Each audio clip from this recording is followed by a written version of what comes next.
F. Castillo Corner A. Luna, pakanan. Ayan o, napakaaliwalas na dito mga kasikap.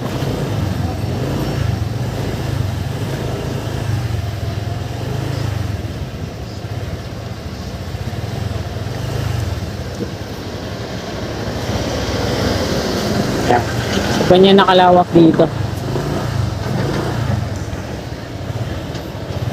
Dito tayo sa likod. Hanap tayo ng mapopwestuhan. So, akyat tayo dito sa footbridge. Ito. Pala, nilinis yung footbridge ngayon dito.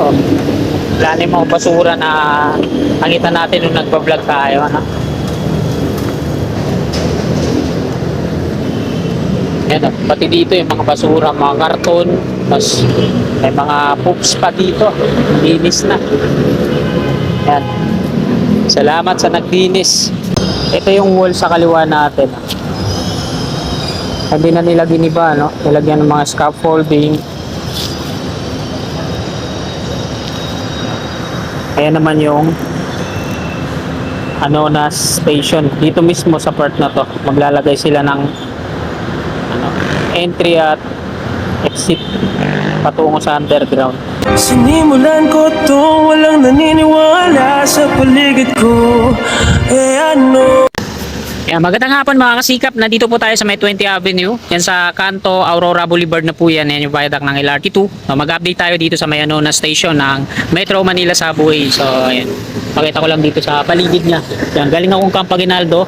Dire-diretso lang to 20 Avenue. At ang tagos na ito patungo dyan sa Aurora Boulevard. So tara, let's go! Ito po yung unang update natin sa buwan ng Enero. Taon ng 2026 dito sa Metro Manila Subway. Yan, yung pakaliwa patungong Santa Mesa yan. Dadaan ng Araneta, Cubao, EDSA. Pakanan naman patungo yan ng Marikina. Aurora Boulevard na po ito dito.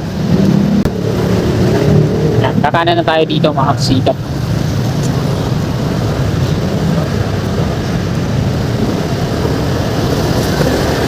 Sa unahan lang yung magiging subway na station, contract package 103 kasama ng Camp Aguinaldo. Ito yung mga kalapit na establishment niya, VIP. Kasi ito naman sa kanan natin yung A&S Lamps. Ito po yung eastbound.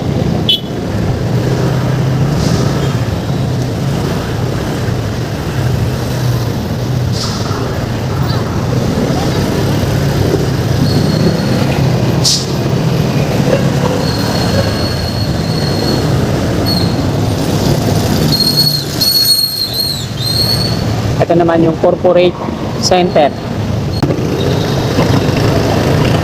Yan. Dito sa kanan natin mga kasikap, tawid lang ng intersection. Yan. Kulay blue na ba ako dyan? Ayan yung dating Astrotel.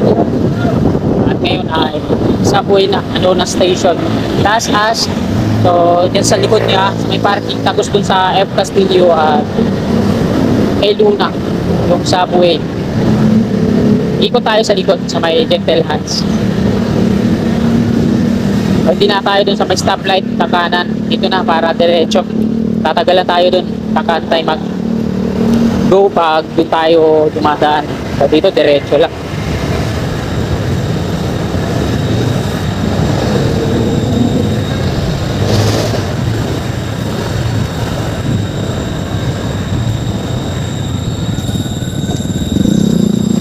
F. Castillo na po ito dito.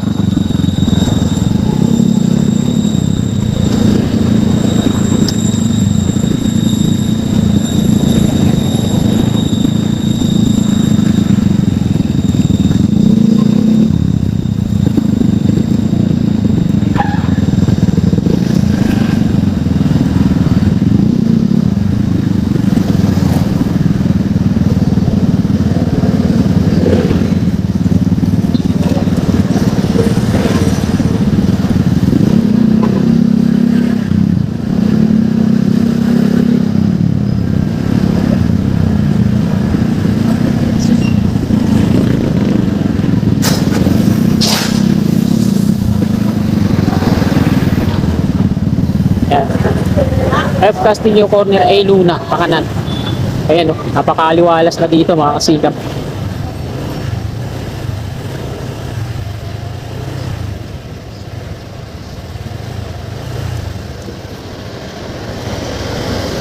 Ayan. So, ganyan nakalawak dito. Dito tayo sa likod. Hanap tayo ng mapopwestuhan. Kapalipad tayo ng drone. Dito tayo sa hindi halata.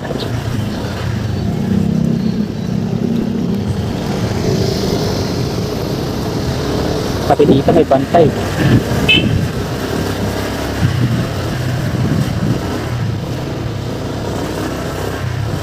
So, hanggang dito yun. Sa may Bugalyon Street.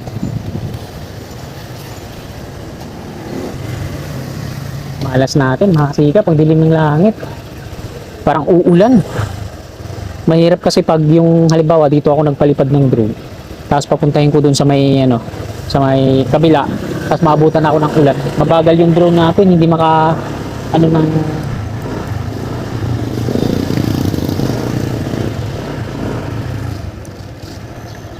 sa inyo mga kasika po, yung madidemolish to.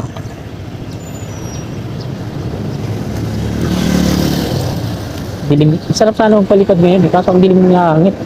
Hindi ko lang alam sa cellphone natin kung madilim. Dami pang kawad ng kuryente dito.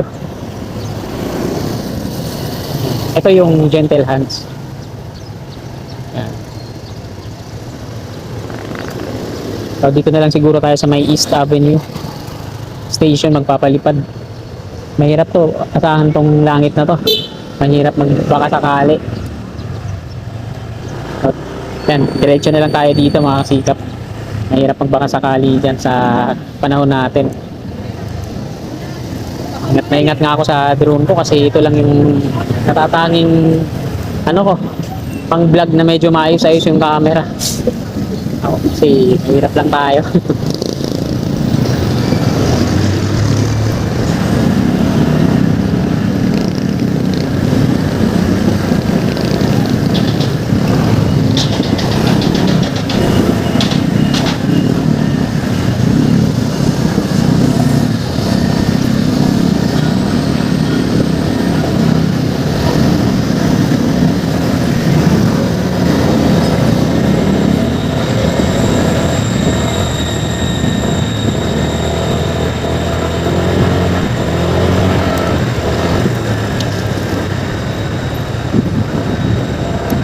Dito na tayo sa westbound.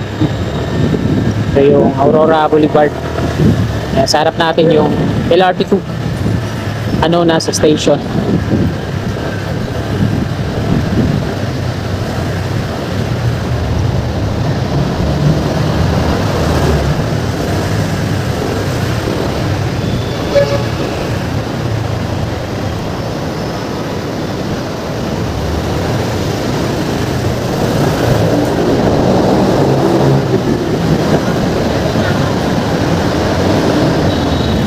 Sa kaliwa natin magiging subway dyan na stage na yung footbridge.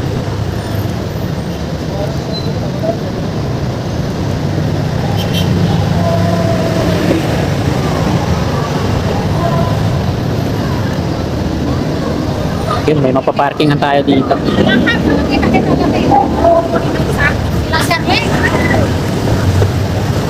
Dito tayo ngayon sa may harap lang mismo.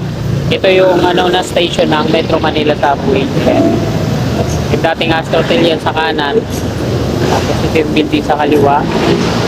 Hindi nila dinimolish yung wall, ano? Lagyan ng mga scaffolding. So, akyat tayo dito.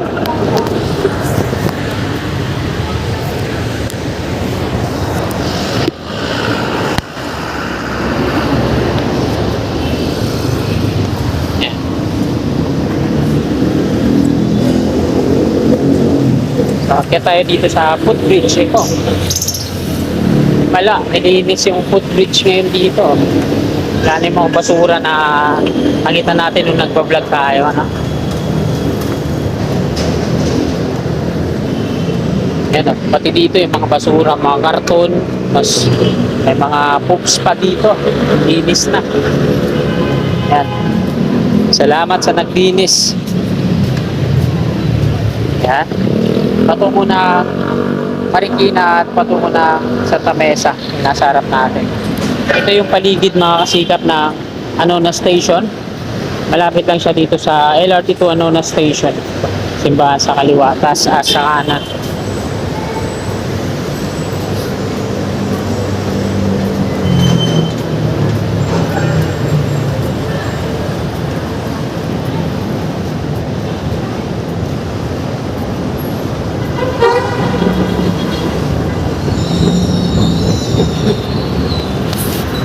Yan. Ito yung wall sa kaliwa natin. Hindi na nila giniba, no? Nilagyan ng mga scaffolding. Ayan naman yung Anona Station. Dito mismo sa part na to, maglalagay sila ng entry at exit patungo sa underground. Power pala yung mga bentonite container tanks na dyan.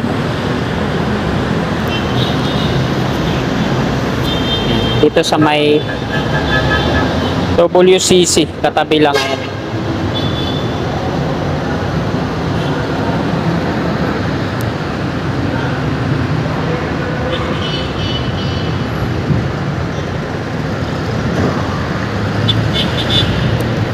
So yan, nakuna na natin mga kasikap. Balik na tayo. Let's go!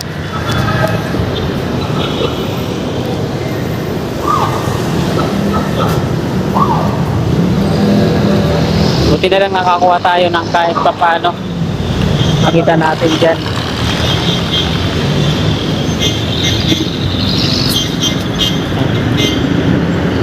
Sa kanan natin, patungong Santa Mesa. Sa kaliwa, patungong Marikina.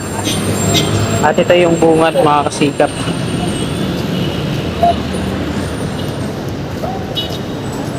At ayan, hanggang dito na lang tong video na to. Maraming salamat po sa inyong walang sawa tumpay na suporta.